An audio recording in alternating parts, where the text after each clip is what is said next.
Assalamualaikum warahmatullahi wabarakatuh. Jumpa lagi bersama saya Hadi di channel Ngulik Sejarah. Dan pada video kali ini saya akan kembali lagi membacakan suatu kisah misteri. Kali ini berjudul tentang sebuah kisah pendakian yang diberi judul Mendaki Berujung Mati. Cerita kali ini merupakan kiriman dari salah satu narasumber yang sudah ditulis oleh Manafila ya teman-teman. Nah, bagaimana ceritanya daripada kita lama-lama? Mari kita langsung saja menuju ke ceritanya.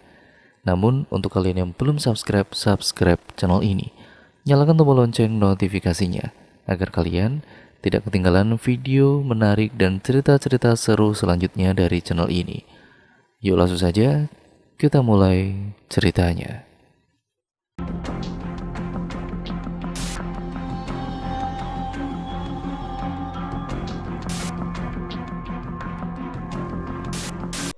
Pendakian yang tidak direncanakan berujung pada banyaknya tantangan dan juga rintangan yang menghadang.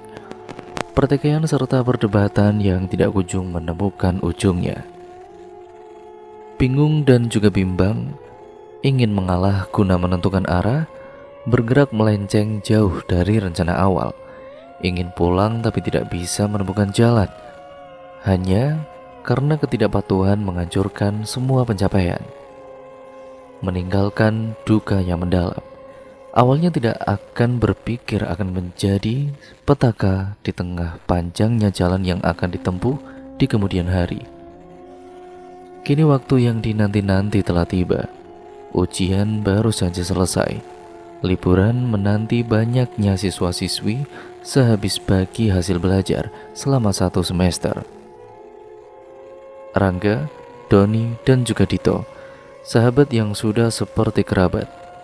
Kemanapun selalu bersama seperti smartphone dengan chargernya. Minggu depan liburan pada mau kemana nih? Rangga bertanya memulai pembicaraan. Iya nih, gas lah daripada kering banget. Masa liburan di mari mulu? Gua kurang piknik nih. Dito yang sepertinya juga ingin berlibur seperti Rangga. Gimana kalau kita muncak aja? Doni menyampaikan idenya. Mereka bertiga pun memanglah para lelaki yang hobi dengan kegiatan alam. Kesukaan terhadap alam memberikan mereka ini banyak sekali pengalaman dan keindahan ciptaan Tuhan. Yakin kesana Don? Kan terkenal angker. Tanya Dito yang ragu akan keputusan yang telah disepakati. Yalah, gitu doang takut Dit. Rangga memotong dan juga merasa sok berani. Asal jaga sikap aja sih Dit. Lagi pula kan kesana ongkosnya juga nggak terlalu nguras kantong kok. Ujarnya meyakinkan keraguan-raguan Dito. Ini nih yang biasanya barbar gak karuan. Tuh denger gak? Jaga sikap lu, gak usah barbar. Iya, gue denger kok. Diputuskanlah tujuan mereka. Walaupun Dito masih merasa ragu dan khawatir untuk pergi berkunjung ke gunung yang sepertinya terlihat tidak bersahabat dengan para pendaki. Doni masih saja bersua meyakinkan keraguan-raguan Dito. Seminggu berlalu mereka memutuskan untuk pergi ke puncak bersama di gunung yang terbilang cukup menguji keberanian. Tanjakan dan turunan curam ialah salah satu faktor yang mengakibatkan jarangnya ada pendaki yang muncak di gunung ini.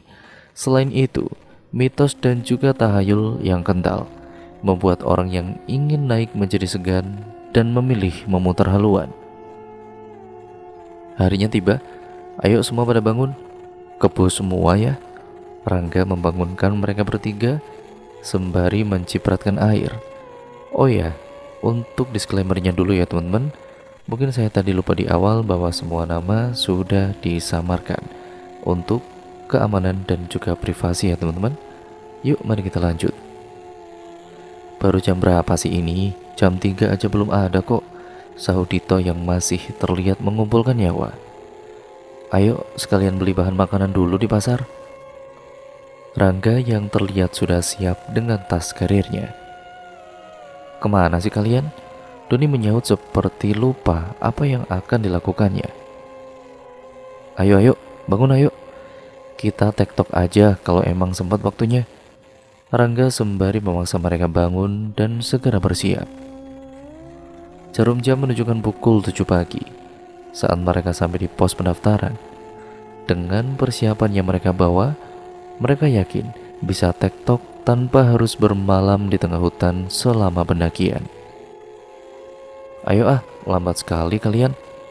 Rangga bergegas ingin sampai di puncak tanpa memperhatikan larangan yang tertera di papan pengumuman. Dasar amatir, pelan-pelan aja kali, sahut Doni dengan wajah sombong karena sudah sering mendaki daripada Rangga. Lu sih gak pernah ikut tiap diajak. Kedua kali lu naik gunung ini. Jangan bertingkah ya. Dito menyuruh Rangga berhati-hati. Mereka bertiga mulai bergegas berangkat menuju pos 1 selepas meninggalkan pos pendaftaran. Bergerak cepat ialah pedoman mereka agar tidak bermalam di gunung.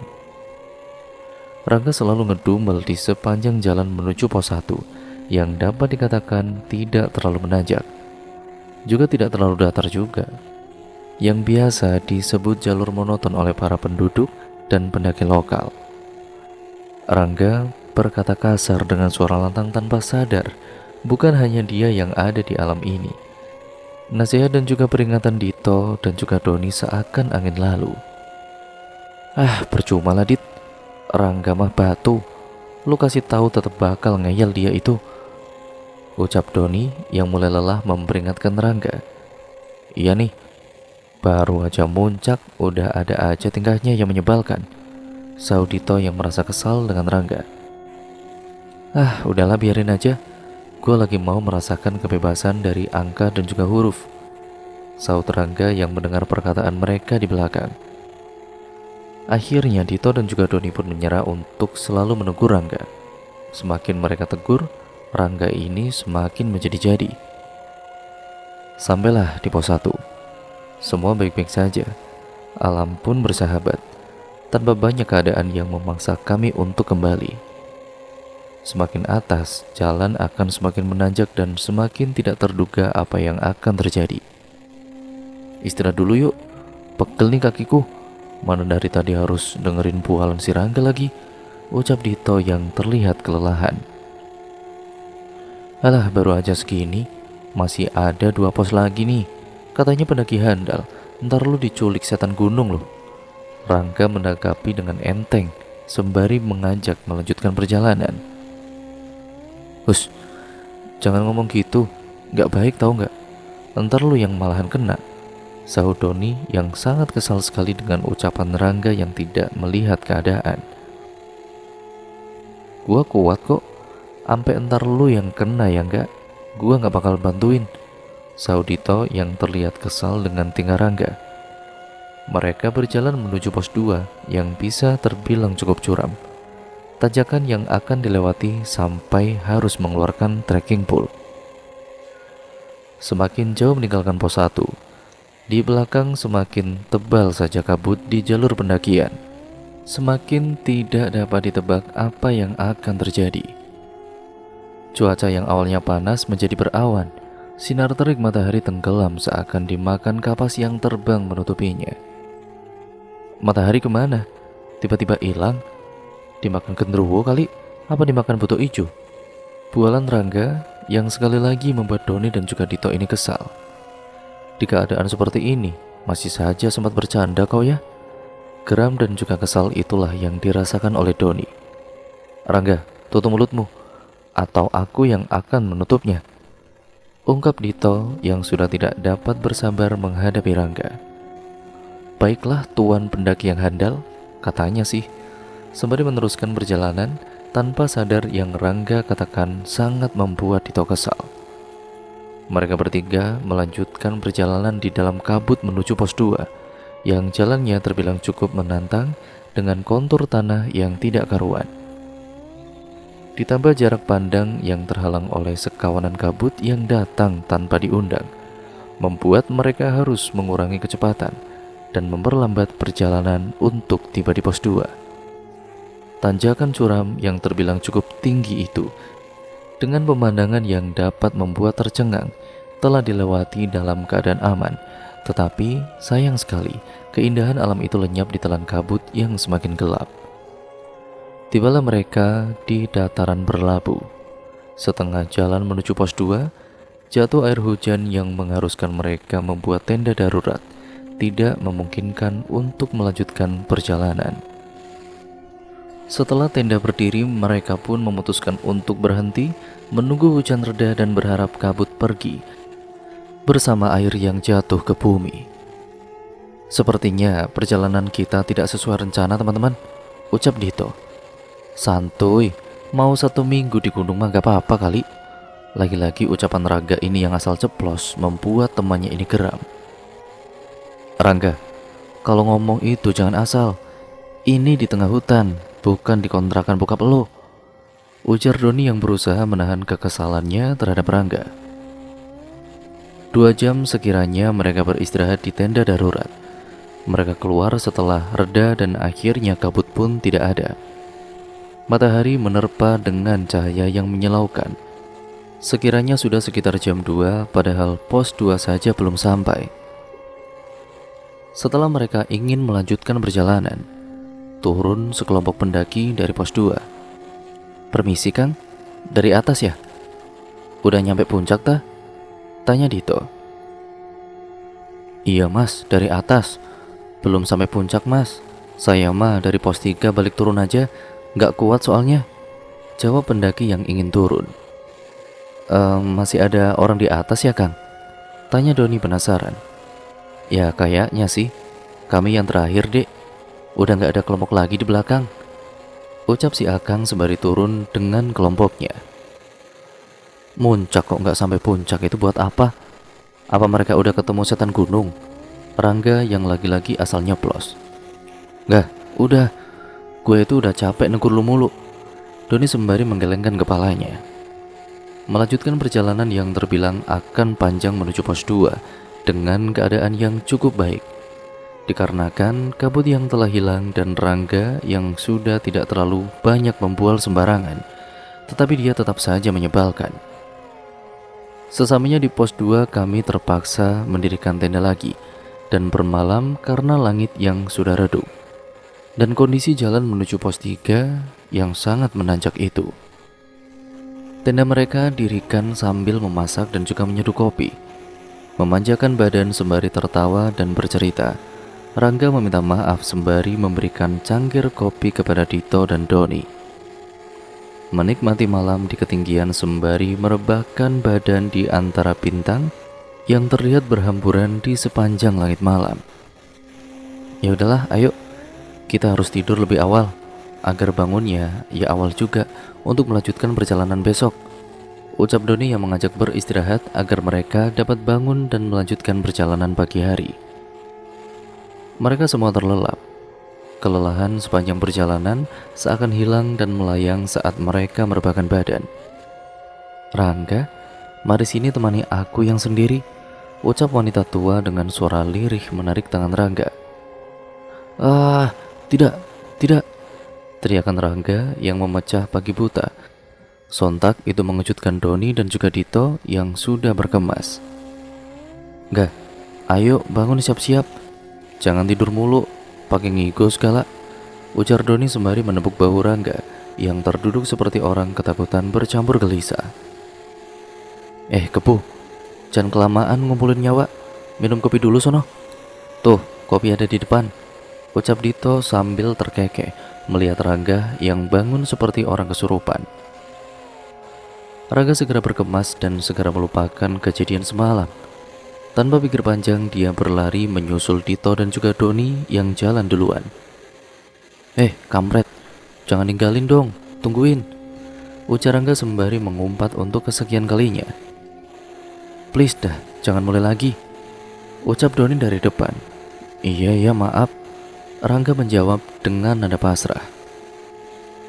Mereka menuju ke pos 3, di mana tanjakan tinggi yang menanti serta penuh dengan banyak tikungan yang menghadang.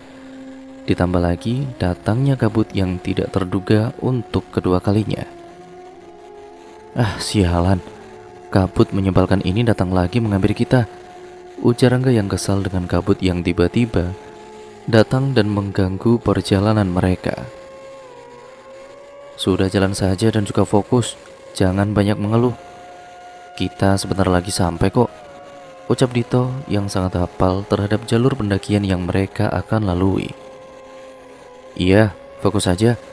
Kita hanya tamu di sini, jadi jangan bertindak semau kamu, perintah Doni yang ditunjukkan kepada Rangga. 3 jam berputar di dalam hutan itu, tidak kunjung menemukan jalan keluar. Padahal jalan yang Dito pilih dirasa benar, yang sebenarnya hanya memakan waktu 1 jam saja. Mereka duduk sejenak karena harus menanjak selama 3 jam tanpa henti, hanya untuk mencari jalan keluar. Jarak pandang terbatas membuat mereka semakin bingung harus kembali apa melanjutkan perjalanan. Rangga, ikutlah denganku. Kemari temani aku di sini yang sendiri. Suara wanita seakan mengajak Rangga keluar dari jalur pendakian. Kalian tidak dengar suara itu? Tanya Rangga pada Dito dan juga Doni. Suara apaan? Jangan ngawur kamu. Jangan menambah seram suasana di sini, ucap Doni yang mulai merasa ada yang tidak beres. Rangga, istighfar dan juga banyak berdoa. Kamu itu kelelahan, jangan banyak ngayal. Dito mengingatkan Rangga yang dianggapnya sudah mulai ngelantur. Sumpah, bener itu ada suara cewek. Rangga semakin meyakinkan mereka berdua apa yang didengarnya itu barusan. Ya udah, kalau nggak percaya, aku mau pipis dulu ya. Rangga pergi sebentar ke belakang. Ya udah, hati-hati, jangan ngelantur. Baca doa sama permisi, sahut Dito. Dito dan juga Doni merasa ada yang salah dengan keadaan dan kondisi yang terjadi. Mereka berdua ini sepakat, setelah kembalinya Rangga, mereka akan turun dan tidak melanjutkan sampai puncak. Lama sekali sih, kan cuma pipis doang. Udah hampir 30 menit nih si Rangga gak balik-balik, gumam Doni. Iya nih, ayo samperin aja lah. Berdua lo jangan sendiri, biar nggak tunggu-tungguan, jawab Dito yang juga penasaran. Mereka berdua menerabas kabut mencari Rangga yang lama tidak kunjung kembali. Lah, itu dia. Ngapain dia hanya sendiri di situ? Ujar Dito yang bingung. Nggak tahu tuh, dasar aneh banget. Ya udah, nggak, ayo balik. Perasaan gua nggak enak nih. Lu lama amat sih. Doni mengajak Rangga balik. Rangga hanya merespon ucapan mereka dengan anggukan lalu berjalan di belakang mereka. Dito dan juga Doni merasa ada yang aneh, karena Rangga yang paling ingin muncak jadi nurut aja diajak balik.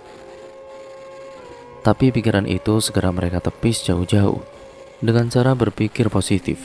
Bisa saja kan Rangga lelah.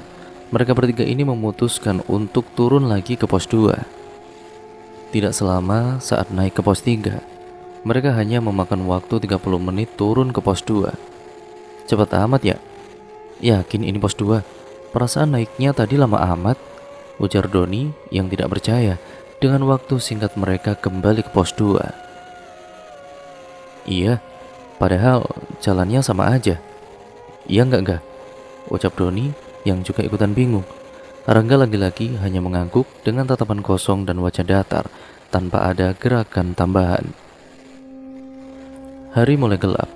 Tidak terasa, waktu mereka menuju ke pos 3 berjalan dengan cepat.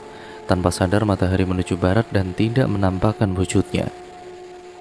Malam kedua bermalam di hutan, menghancurkan rencana awal yang hanya ingin tektok.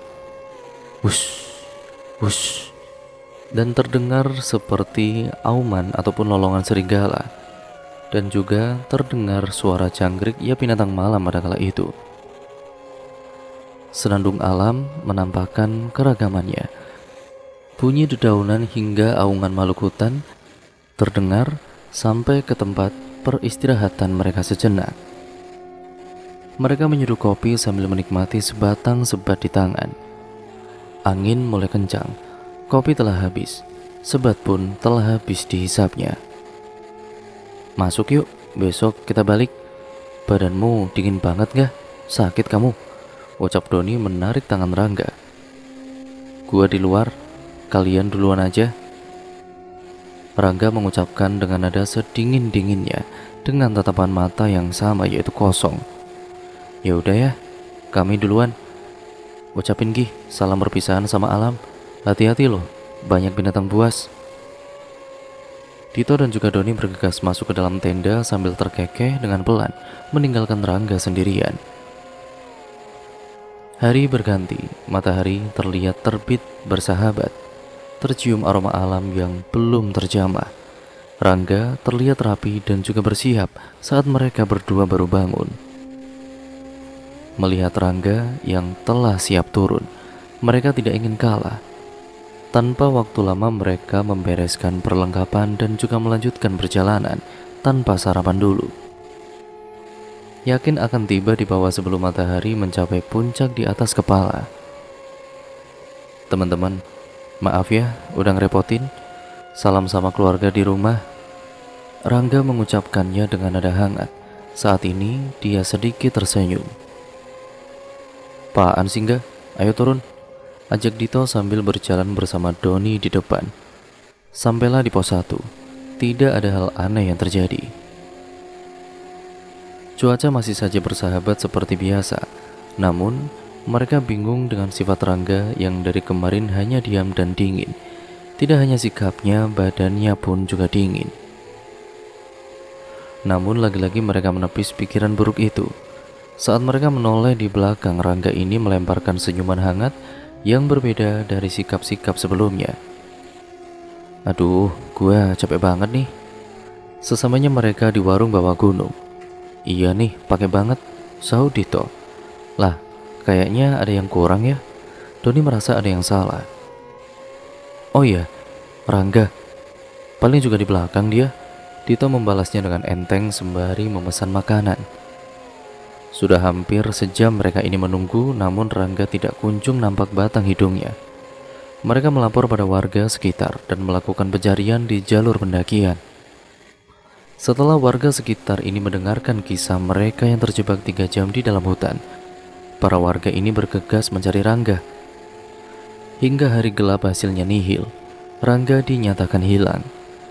Minggu kedua sehabis pencarian bersama tim SAR, berita mengejutkan datang menghampiri Dino dan juga Dito. Seperti tersambar petir di siang bolong, seperti itulah yang mereka rasakan. Terkejut dan juga terheran, Rangga ini ditemukan tidak bernyawa dan telah busuk di jalur pendakian menuju pos 3. Ternyata, yang menemani mereka turun adalah sosok arwah almarhum yang ingin menemani dan juga mengucapkan selamat tinggal untuk yang terakhir kalinya kepada teman-temannya itu. Mereka teringat ucapan perpisahan terakhir Rangga, serta senyum hangat yang terlihat sangat tulus saat itu. Ya, mendaki gunung memang sudah menjadi kegiatan yang digemari banyak orang, terutama anak muda dengan alasan yang beragam. Namun, sama halnya dengan saat kita bertamu atau mengunjungi suatu tempat, pasti ada adab-adab dan juga pantangan-pantangan yang harus ditaati. Begitu pula dengan mendaki gunung. Sebagai seorang pendaki, ada hal-hal yang tidak boleh kita lakukan, dan kita harus menaati pantangan tersebut supaya aman selama mendaki, baik untuk diri sendiri maupun orang lain. Dan cerita pun akhirnya selesai sampai di sini ya teman-teman. Begitulah cerita dari kiriman narasumber ya teman-teman. Dan untuk kalian yang mungkin memiliki pengalaman horor seperti narasumber seperti ini, entah tentang pendakian, entah itu tentang santet, pesugihan atau apapun itu, kalian bisa mengirimkan cerita kalian ke alamat email yang sudah tertera di kolom deskripsi ya teman-teman. Nantinya akan disadur oleh Mbak Nafila dan saya akan bacakan di sini. Dan banyak sekali kan pembelajaran yang dapat kita ambil dari cerita kali ini. Ya intinya dimanapun kita berada, dimana bumi itu dipijak ya di situ gaib juga dijunjung. Jadi intinya jangan sampai sompral ketika mendaki gunung ataupun di tempat manapun yang mungkin terkesan ada penunggunya. Jadi intinya kita harus menjaga adab dan juga sopan santun ya teman-teman, agar kita diberi keselamatan dimanapun kita berada. Sekian ya teman-teman, video ini saya akhiri. Kurang lebihnya mohon maaf, ya mungkin ada banyak salah kata. ataupun narasi saya yang mungkin kurang jelas atau terlalu cepat atau bahkan mungkin terlalu lambat ya teman-teman. Oh iya teman-teman, semua nama sudah disamarkan ya untuk privasi dan juga keamanan bersama juga kan teman-teman. Jadi intinya seperti itulah. Semoga pembelajaran yang baik-baik dapat kalian ambil dari cerita kali ini. Yang buruk ya jadikan pembelajaran juga ya teman-teman, agar kita menjadi manusia yang jauh lebih baik lagi ke depannya. Sekian dan terima kasih, kurang lebihnya mohon maaf. Video ini saya akhiri. Jangan lupa subscribe dan nyalakan tombol lonceng notifikasinya agar kalian tidak ketinggalan video terbaru selanjutnya dan cerita-cerita menarik selanjutnya dari channel ini. Sekian dan terima kasih. Wassalamualaikum warahmatullahi wabarakatuh.